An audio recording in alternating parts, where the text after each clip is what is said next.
এই ওয়াকআপ আন্দোলনে তো আমরা নেতৃত্ব দিই সামনে থেকে, কিন্তু যখন এই টিমটা করলো তখন কিন্তু কোনো সংখ্যাগরিষ্ঠ বা হিন্দু থাকা লোকদের নিল না, শুধু মুসলমান। ইমতিয়াজ আলীও বাজবে না, দৌড় করাবে। করছে এই ফকিরদের ভিক্ষা চাওয়ার ব্যবস্থা করে দিন, এদের কেউ ডাকবেন না, এদের ফেসবুক পোস্ট শেয়ার করবেন না, এদের কেউ পয়সা দেবেন না। এরা ফকির ছিল, ফকির থাকবে, ভিক্ষা করবে। এরা আমাদের কাছে আসে, মিষ্টি মিষ্টি কথা বলে।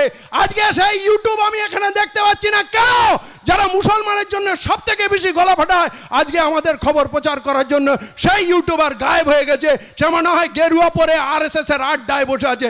আজকে এই লড়াইয়ের মাঝখানে যে আসবে তাকে ছেড়ে কথা বলা হবে না। আর আমরা মার খেতে, গুলি খেতে, রক্ত ঝরানোর জন্য মন স্থির করে নিয়েছি। অতএব কেউ ভয় দেখি আমাদের থামাতে পারবে না। যারা আজকে এসছেন আমরা হচ্ছি ওনার শত্রু। উনি নিজে বলেছেন যে কেউ যদি গুলোগুলি করে ওয়াকফ নিয়ে, আমার থেকে বড় শত্রু হবে না। শত্রু নিজে বলেছে আমি তোমার সব থেকে বড় শত্রু। এরপরেও কি শত্রুকে চিনতে কোনো অসুবিধা হচ্ছে? এই শত্রুকে চিনুন আর খান খান করে ফেলে দিন। বাংলার 10 কোটি মানুষ একসঙ্গে চলবে। এখানে কোনো হিন্দু মুসলমান হবে না, কোনো ধর্মের খানা হবে না। আপনি সামলাতে পারবেন না, আপনার বয়স হয়েছে এখন, আপনাকে সাবধান করছি।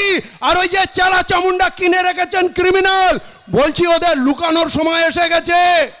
বাংলার মানুষ এখানে আছি আমরা বাংলার মানুষের কথা বলার জন্য। যে আমার SC ST ভাইদের MLA বানিয়ে উনি গোলাম করে রেখেছেন, SC STদের সমস্যা নিয়ে কথা হয় না। আদিবাসীদের MLAরা আদিবাসীদের কথা বলে না। মুসলমানদের 40-42টা MLA আছে, কিছু MP আছে, কথা বলে না। যে কথা কেউ বলেনি সে কথা আমরা বলবো। আর আপনি এবারে শুনবেন, আপনি অনেক নেচেছেন, অনেক উৎসব খেলা মেলা করেছেন, বাংলাটাকে বিক্রি করেছেন। আমি বলছি ক্রিমিনালদের ভরসায় যদি আপনি মনে করেন বাংলার 10 কোটি মানুষের সঙ্গে লড়বেন, আপনি ভুল করছেন। ওই ক্রিমিনাল পালিয়ে যাবে। যেমন CPM ছেড়ে আপনার কাছে এসছে, এরা বিপদের সময় আপনাকে ছেড়ে পালাবে। আপনি ভাবছেন অনেক বড় ডন হয়েছেন, আপনারও হিসাব হবে। এবং মনে রাখুন, আপনি, আপনার ভাইপো, আপনারাও জেলে যাবেন। এই বিপ্লব এখানে শুরু হয়েছে, কেউ থামাতে পারবে না। আর একটা কথা বলি, অনেক স্যাক্রিফাইস চাই। অনেক গণ্যমান্য মহামান্য ব্যক্তি এখানে বসে আছেন, প্রত্যেকের প্রতি শ্রদ্ধা রেখে বলছি, আমি সকলের নাম নিতে পারিনি, আমি কয়েকজনের নাম নিয়েছি, কিন্তু বাকি সকলের প্রতি আমার আরও বেশি শ্রদ্ধা, আন্তরিকতা। যারা আপনারা এসছেন, যাদের নাম আপনারা জানেন না, মানুষ জানে না, যাদের নামের প্রয়োজন নেই, তারা আমাদের থেকে অনেক দামি, অনেক বড়। তারা নাম ছাড়া তারা এখানে সময় দিচ্ছে, আমাদের সঙ্গে সঙ্গ দিচ্ছে, আমাদের সঙ্গে একসঙ্গে চলছে। কেউ ধার্মিক মানুষ, কেউ মসজিদের ইমাম সাহেব, কেউ মসজিদ ওলেমা আছেন, যাদেরকে হয়তো মানুষ বলবে তুমি নৌসাদ সিদ্দিকীর সঙ্গে বসে আছো, তুমি কি পলিটিক্স করছো? এই ঝুঁকিটা নিয়েও যারা এখানে এসছে, যে ন্যায়ের লড়াই, এটা নৌসাদ সিদ্দিকীর একার লড়াই না, আমার একার লড়াই নয়, এটা 10 কোটি মানুষের মুক্তির লড়াই। অতএব যারা এই টেলিভিশন চ্যানেলে বা মোবাইলের মাধ্যমে দূরে দেখছেন, তাদের বলছি আর ভাবার সময় নেই। ঘর থেকে বেরিয়ে পড়ো, হাতে হাত ধরো। এখানে কোনো একটা দলের কথা হবে না, এখানে এই 10 কোটি মানুষের বাঁচার লড়াই। আর আমরা বাঁচবো। যারা আলাদা হবে তারা শত্রু হবে, যারা এই দল ছেড়ে, এই গোষ্ঠী ছেড়ে যারা অন্য জায়গায় যাবে, তারা আমাদের শত্রু নয়, বাংলার 10 কোটি মানুষের শত্রু হবে। বেশিরভাগ মানুষ ভয়ে কুকড়ে ঘরে ঢুকে আছে। আমি সবাইকে বলছেন বেরিয়ে পড়ুন, কোনো শক্তি নেই আপনাদেরকে রুখে দেবে। বাংলা ভারতবর্ষকে স্বাধীন আনতে সব থেকে আগে ছিল, আর বাংলা নিজের স্বাধীনতার লড়াই লড়বে না। যে ভাইদেরকে মেরে মেরে বিদেশ থেকে, বিভিন্ন রাজ্য থেকে তাড়ানো হচ্ছে, মুখ্যমন্ত্রী যে কারবার খুলেছেন 5000 দেবো, মুখ্যমন্ত্রীকে বলবো এইসব কারাপশন বন্ধ করুন। আপনার ওই 5000গুলো আপনার তৃণমূলের ছেলেদের দেবেন বুথ ক্যাপচারিংয়ের জন্য, বলবেন পরিযায়ী শ্রমিককে দিচ্ছে। আমার কথা হলো, আপনি বিরোধ আসতে বলবেন কেন? দিল্লিতে যদি আমাদের ভাইকে মারে তাহলে আমরা দিল্লিতে গিয়ে লড়বো, গুজরাটে যদি আমার ভাইকে মারে তাহলে গুজরাটে গিয়ে লড়বো। আপনাকে যেতে হবে, আর না হলে মুখ্যমন্ত্রীর পদ ছাড়ুন।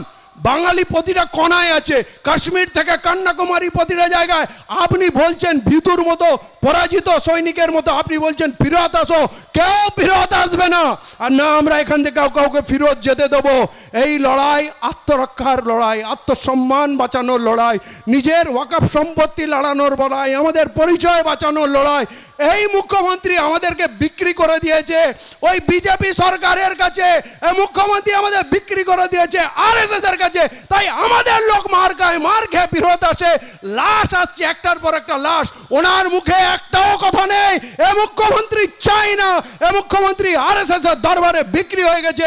তাই বলেন আরএসএস হচ্ছে দেশপ্রেমিক সংগঠন, ওনার আডবাণী গুরু, ওনার মোদি গুরু, ওনার মোহন ভাগবত গুরু, সবাই ওনার জন্য শ্রদ্ধেয়, আর আমরা হচ্ছে ওনার শত্রু।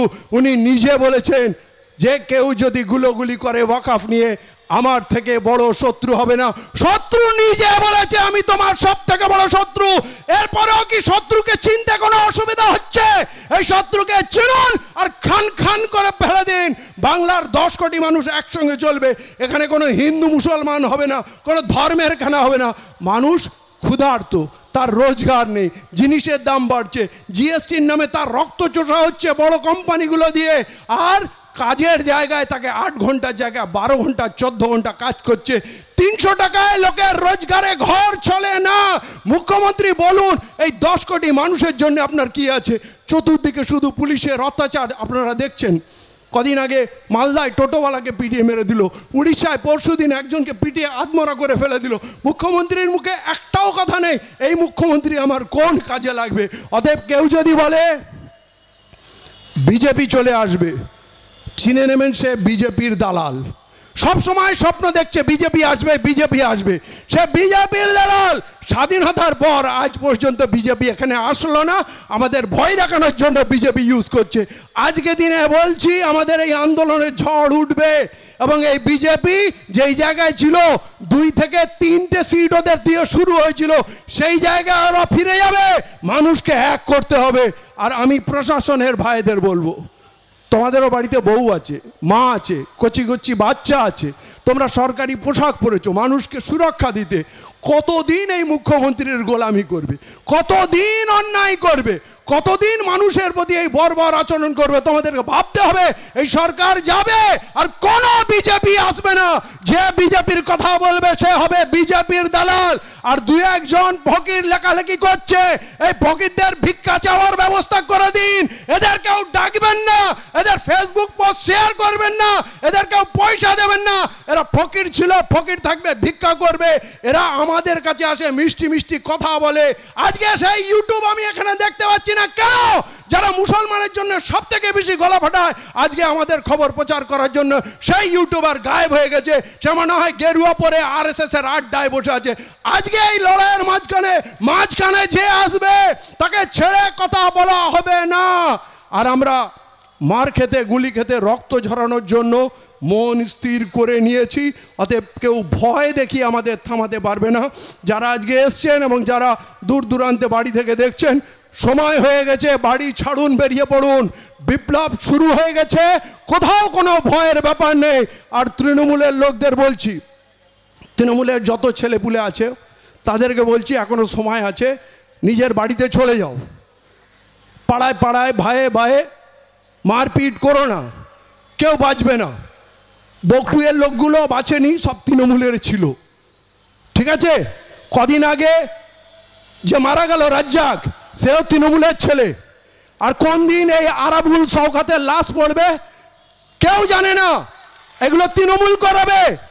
জয়নগরে যে খান মারা গেছিল, সাইফুদ্দিন খান, তাকেও তৃণমূলের লোকরাই মেরেছে। সব হত্যা হবে। আমি বলছি শুধরে যাও, সাবধান হয়ে যাও, সময় নাই। বিপ্লব সামনে দাঁড়িয়ে আছে, আর বিপ্লব যখন আসে তখন কেউ বাধা হতে পারে না। মুখ্যমন্ত্রী, প্রধানমন্ত্রী কেউ পারবে না। আমরা ব্রিটিশদের তাড়িয়েছি, এরা ব্রিটিশদের চামচে, এরা আমাদের সামনে দাঁড়ানোর ক্ষমতা রাখে না।